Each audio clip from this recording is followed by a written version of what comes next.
Hello base அனைவருக்கும் வணக்கம். உலகத்திலேயே பலவீனமான ராணுவத்தை கொண்ட 10 நாடுகளை பற்றி தான் இந்த வீடியோவில் பார்க்குறோம். முக்கியமாக பார்த்தீங்கன்னா இதில் அதிக சக்தி கொண்ட ராணுவத்தை எல்லாருக்குமே தெரியும், அமெரிக்கா தான். ஏன்னா $990 பில்லியன் அதுக்கு செலவு பண்ணுறாங்க ராணுவத்துக்கு ஒரு வருஷத்துக்கு. இந்த வருஷத்துக்கு மட்டும் செலவு பண்ணுறாங்க.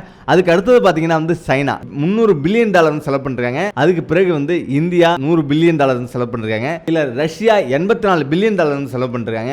இப்படி ஒவ்வொரு நாடும் போட்டி போட்டு தங்களுடைய ராணுவத்தை பலப்படுத்திட்டு இருக்கு. ஆனாலும் இதெல்லாம் எதுக்காக அப்படின்னா நம்ம நாடு கொஞ்சம் சரிஞ்சா கூட எல்லாம் எதிரி நாடு பூஜ்யமா ஆக்கிடுவாங்க, நம்ம நாட்டை பிடிச்சிருவாங்க. அப்புறம் நம்ம நாட்டோட கதி பயங்கர பலவீனமா ஆயிடும். இதனாலதான் ராணுவ கட்டமைப்பை வலுப்படுத்திருக்காங்க. ஒரு நாட்டுக்கு முக்கியமா ஆயுத பலமும் ராணுவ பலமும் தான் முக்கியம். அந்த ரெண்டு இருந்தா தான் அந்த நாட்டுடைய மக்களும் அந்த நாடும் நிம்மதியா இருக்க முடியும். ரெண்டும் பலவீனம் அடைஞ்சிச்சு அப்படின்னா அவருடைய பாதிப்பு மிகப்பெரியதா இருக்கும். ஏன்னா அந்த நாடு இன்னொரு நாட்டை சார்ந்துதான் இருக்கணும். அப்ப சார்ந்து இருக்கிற நாடு என்ன வேணாலும் செய்யும் அந்த நாட்டை. சரி, இதெல்லாம் தாண்டி இப்ப பலவீனமா உள்ள நாடுகள் எதுன்னு பார்க்கலாம். ஏன்னா என்ன இருந்தாலும் அதுக்குண்டான சக்தியை தான் இந்த நாடுகள் தூக்க முடியும். அதை விட அதிகமா அது தூக்க முடியாது. அப்படியே நாடுகள் எதுன்னு பார்க்கலாம். பூட்டான் 10வது இடத்துல பூட்டான் நாடு இருந்திருக்கு. இது இந்தியாவோட பக்கத்து நாடு, இந்தியாவோட எல்லையில பகிர்ந்துள்ள ஒரு நாடு. இது உலகத்திலேயே மிகவும் சக்தி குறைவான ஒரு ராணுவ அமைப்பு கொண்டிருக்குது. மொத்தமே 10,000 ராணுவ வீரர்கள் தான் இதுல இருக்கிறாங்க.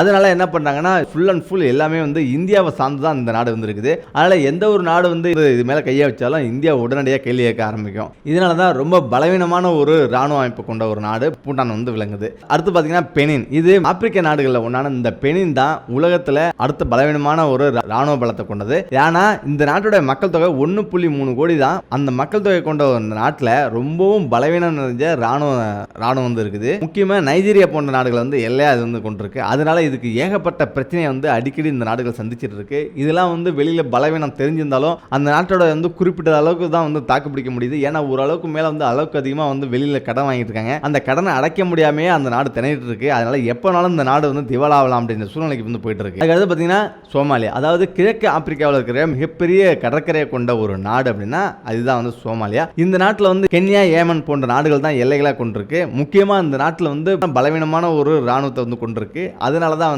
இந்த நாட்டுடைய மக்களை அடிக்கடி பக்கத்து நாடுகள்ல இருந்து தூக்கிட்டு போயிடுவாங்களாம், கடத்திட்டு போயிடுவாங்களாம். இதை தடுக்க முடியாம பயங்கரமா கஷ்டப்பட்டு இருக்கு. ஏகப்பட்ட பிரச்சனைகளை சந்திச்சிட்டு இருந்தாலும் இன்னும் இது பலவீனமா இருக்குது. ஆனா மிகப்பெரிய ஒரு கடற்கரை கொண்ட ஒரு நாடு தான் இந்த நாடு. இப்ப இங்க கடற்கொள்ளையர்களும் அதிகமா உள்ள நாடும் இந்த நாடு தான். அதனால தான் இந்த சோமாலியாவே எல்லாமே கொஞ்சம் எச்சரிக்கையா செயல்பட ஆரம்பிப்பாங்க. அமெரிக்காவில் மிகப்பெரிய அளவில் பேர் பெற்றிருக்கு. அமெரிக்கா 10 நாடுகள் செய்யக்கூடிய செலவை ஒரே நாடு ராணுவத்துக்கு செலவு பண்றாங்க. இந்த அளவுக்கு சக்தி கொண்ட நாடுன்னு நினைச்சு பாருங்க. அதுக்கு அடுத்த இடத்துல ரஷ்யா இருக்கு. ரஷ்யா உலக நாடுகளில் மிகப்பெரிய சக்தி கொண்ட ஒரு நாடு தான் ரஷ்யா. ரஷ்யா ஏன் அப்படி பேர் பெற்றிருக்கு அப்படின்னா அமெரிக்காவை எதிர்க்கிற ஒரே ஆள் யாரு அப்படின்னா அது ரஷ்யா மட்டும்தான். சரிசமமான ஒரு சக்தி படைச்ச ஒரு நாடு ரஷ்யான்னு தான் சொல்லலாம். ஏன்னா எந்த ஒரு நாடுமே கொஞ்சம் தயங்குவாங்க. ஆனா ரஷ்யா மட்டும் எதுக்குமே தயங்காது. அமெரிக்காவுக்கு போட்டியாவே வளர்ற ஒரு நாடுனா அது ரஷ்யா தான். முக்கியமா ரஷ்யா விட்ட ஆயுதம்னு பாத்தீங்கன்னா அமெரிக்காவுக்கு அடுத்தது மிகப்பெரிய அளவில் செலவு பண்ற ஒரு நாடு தான் ரஷ்யா. 15,000 பேரை இங்க மட்டும் வச்சிருக்காங்க. உயர் ரக தொழில்நுட்பத்தை எல்லாமே கையில் வச்சிருக்காங்க. ஆயுத ஆராய்ச்சியில முதன்மை வைக்கிறாங்க. இதுல ஏற்றுமதினு பாத்தீங்கன்னா உலக நாடுகளுக்கே முதன்மை வைக்கிறது ரஷ்யா தான். ரஷ்யா தான் எந்த நாடு வேணாலும் ரஷ்யா விட்டு ஆயுதம் வாங்கலாம். அந்த அளவுக்கு ரஷ்யா ஏற்றுமதி செய்து ஏற்றுமதியில முதன்மையா இருக்குது. இதுல அந்த நாட்டோட ராணுவ வீரர்கள் மட்டும் 7,60,000 பேர் வந்திருக்காங்களா. உலகத்திலே மிகப்பெரிய ராணுவத்தை கொண்ட சீனா இதுவும் 2வது இடத்தை பிடிக்குன்னு சொல்றாங்க. ஆனா ரஷ்யாவை விட இது அதிகமா ராணுவத்தை வச்சிருக்குன்னு சொல்றாங்க. ஆனா வலிமை மிக்கது எதுன்னு சொன்னா அது ரஷ்யான்னு சொல்றாங்க. ஆனா அதிக பேர் கொண்டது சீனான்னு சொல்றாங்க. செலவு செய்யறதுல சீனா 2ஆம் இடம் பிடிச்சிருக்கு. அதுக்கு அடுத்து பாத்தீங்கன்னா இறக்குமதியில பெருமளவு குறைச்சிருக்கு. அதாவது தன்னாட்டிலே எல்லா ஆயுதங்களும் தயாரிக்கிற மும்முனைப்போடு செயல்பட்டு அனைத்து ஆயுதங்களும் அதுவே தயாரிக்குது. அதனால சீனாவுக்கு வலிமை மிக்க ஒரு நாடா உலக நாடுகளே பார்க்கப்படுது. கற்பனை செய்ய முடியாத அளவுக்கு அது ராணுவ வீரர்கள் வச்சிருக்கு. 25 லட்சம் பேர் ராணுவ வீரர்களை கொண்டதுதான் சீன ராணுவம். யுனைடெட் கிங்டம் 4வது இடத்துல இருக்கு. முக்கியமா பாத்தீங்கன்னா யுனைடெட் கிங்டம் அதிகமான செலவுல ராணுவத்துக்கு செலவு செஞ்சுட்டு இருந்தது. சமீப காலங்களில் அது மிகப்பெரிய அளவில் அந்த செலவுல குறைச்சிச்சு. அதுக்கு முக்கிய காரணம் அந்த நாட்டோட பொருளாதாரத்தை உயர்த்தணும் அப்படின்றதுக்காக அதை குறைச்சிருச்சு. இப்போ மற்ற நாடுகளை அது ஹெல்பிங் நோக்கிட்டு இருக்கு. 4வது இடத்துல பிடிச்சிருக்கு யூகே. அதுக்கு அடுத்து இந்தியா. உலகத்திலே அதிவேகமா முன்னேறிட்டு இருக்கிற ஒரு ராணுவம்னா அது இந்திய ராணுவம் தான். இதோட எதிரி நாடுகளை ஒடுக்கிறதுக்காக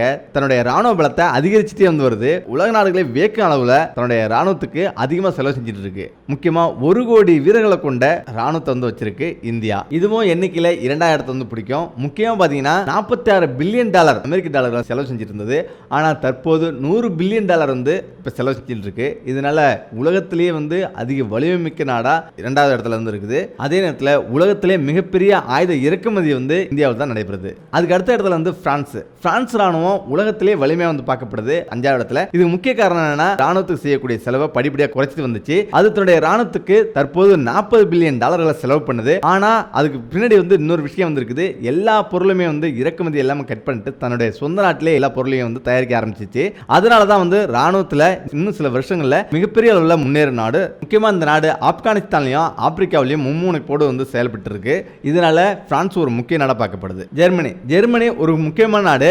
ஆனா இது வந்து 6வது இடத்துக்கு இருக்கிறதுக்கு முக்கிய காரணம் என்னன்னா நேட்டோவில் சுறுசுறுப்பான உறுப்பினராக இருக்கிறது. நவீன தொழில்நுட்பம் மூலம் கலக்கிட்டு இருக்கு. ஆனா அந்த நாடு தன்னுடைய ராணுவத்தை விட பொருளாதாரத்தில் தான் அதிகமா வந்து கவனம் செலுத்துது. அதனால தான் வந்து ராணுவத்தில் பின்தங்கியே இருந்திருக்குது. ஏன்னா தன்னுடைய பொருளாதாரம் முன்னேறினாவே ராணுவம் தானே சரியாயிடும் அப்படின்ற முனைப்போட தன்னுடைய பொருளாதாரத்தில் கவனம் செலுத்திட்டு வருது. அதுக்கடுத்து ஜப்பான். 2ஆம் உலகப் போருக்கு பிறகு மிகப்பெரிய அனுபவத்தை கொண்ட ஜப்பான்ல மிகப்பெரிய அளவில் ராணுவத்தை வந்து வலுப்படுத்தியிருக்கு. அதுக்கு முக்கிய காரணம் அதுக்கு 2 எதிரி நாடுகள் தான். ஒன்று ரஷ்யா, இன்னொன்று சீனா. அது எது செஞ்சாலும் வந்து இடையூறுப்படுத்திட்டே இருந்திருக்கும் இந்த 2 நாடுகளும். இதுக்காகவே வந்து என்ன பண்ணிச்சு அப்படின்னா ஜப்பான் தன்னுடைய ராணுவத்தை வந்து அதிக வலுப்படுத்தியிருக்கு. மற்ற எதிரி நாடுகளுக்காகவே வலுப்படுத்த வேண்டிய கட்டாயத்தில் அது இருக்கு. அதுக்கடுத்து தென்கொரியா. சீனாவிட்டேருந்து வடகொரியாட்ட வந்து தப்பிக்கிறது தான் இதுக்கு மிகப்பெரிய ஒரு சவாலாக இருந்திருக்குது. அதனால தான் இது வந்து தன்னுடைய ராணுவத்தை பலப்படுத்த வேண்டிய சூழ்நிலைக்கு வந்து தள்ளப்பட்டிருக்கு. முக்கியமாக பார்த்தீங்கன்னா 1950லேருந்து வடகொரியா தென்கொரியாவும் மோதலில் ஈடுபட்டு வருது. இதனாலேயே தன்னுடைய ஆயுத பலத்தையும் ராணுவ பலத்தையும் காட்ட வேண்டிய சூழ்நிலை இருந்திருக்குது. அதனால தான் வடகொரியா வந்து அது அணு ஆயுத சோதனை செஞ்சாலும் தென்கொரியாவும் அதனுடைய பங்குக்கு அணு ஆயுத சோதனை வந்து பண்ணுது. முக்கியமாக ராணுவத்துக்காக $40 பில்லியன் வந்து செலவு பண்ணுது. இஸ்ரேல் தன்னுடைய சக்தியை வந்து தொடர்ந்து வெளிக்காட்டு வரும் ஒரு நாடு தான் இஸ்ரேல். அதுக்கு முக்கிய காரணம் என்னன்னா பக்கத்து நாடுகளில் உள்ள அந்த நாடை சுற்றி வந்து எதிரி நாடுகள் வந்து இருக்குது. இந்த எதிரி நாடுகள் சமாளிக்கிறதுக்காகவே தன்னுடைய சக்தியை வந்து காட்ட வேண்டிய சூழ்நிலை வந்து இருக்குது. அதனால தான் இஸ்ரேல் ராணுவம் அந்த நாட்டோட வருமானத்தில் 20% வந்து ராணுவத்துக்கு செலவு பண்ணுது. அது நவீன தொழில்நுட்பத்தையும் அதிநவீனமான ஆயுதங்களையும் வந்து தயாரிச்சுட்டே இருந்திருக்குது. எதிரி நாடுகளுக்கு தகுந்த மாதிரி வந்து பெரிய பெரிய நவீன தொழில்நுட்பத்தை வந்து அந்த நாட்டில் ஃபுல்லாக வந்து அமைச்சிருக்காங்க. அந்த நாட்டில் எந்த ஒரு ஆயுதம் வந்து வந்தாலும் அதுக்கு முக்கிய காரணம் அமெரிக்கா, கனடா போன்ற பெரிய பெரிய நாடுகள் வந்து ஃபுல்லாக வந்து சப்போர்ட் பண்ணிட்டு இருக்கிறது தான். அது வந்து துணை நாடாக இருந்திருக்குது. அதாவது உலகத்தில் உள்ள அனைத்து தொழில்நுட்பத்தையும் யூஸ் பண்ற ஒரு நாடு தான் இஸ்ரேல் தான். அதனால தான் இஸ்ரேல் வந்து என்ன இருந்தாலும் அண்டை நாடுகள் அதாவது அமெரிக்கா போன்ற நாடுகள் சார்ந்து இருக்கிறதால கடைசி இடத்துல இருந்து இருக்குது. ஓகே, இந்த வீடியோ பிடிச்சிருக்குன்னு நினைக்கிறேன். இதே போல அடுத்த வீடியோ சந்திப்போம். நன்றி, வணக்கம்.